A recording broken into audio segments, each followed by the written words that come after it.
নয়টা যে ওয়ার্ড আছে সেই নয়টা ওয়ার্ড এখান দিয়ে যাওয়া আসা করে।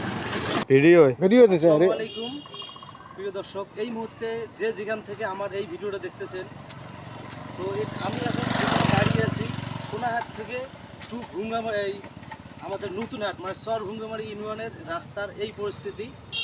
তো বাবুরহাটের মানুষ, ময়নাতলার মানুষ আর নতুনহাটের মানুষ তিন টোটালে আমাদের এখানে চর ভুঙ্গামারির নয়টা যে ওয়ার্ড আছে সেই নয়টা ওয়ার্ড এখান দিয়ে যাওয়া আসা করে।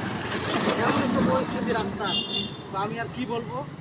তো সবাই ভিডিওটা বেশি বেশি করে শেয়ার করবেন যাতে দ্রুত আমাদের এই রাস্তাটা দ্রুত যেন কাজ করা হয়। আর আমার এমপি মহোদয়ের কাছে বলবো আমি যে সবাই ভিডিওটা বেশি বেশি করে শেয়ার করবেন যেন আমাদের এমপি মহোদয়ের কাছে যায়। আর এমপি মহোদয় যেন আমাদের এই রাস্তাটা নিয়ে একটু কথা বলে, বা যে কন্ট্রাক্টর এখন নাই, দীর্ঘ আজকে 8 মাস থেকে কিন্তু আমাদের রাস্তার এই পরিস্থিতি।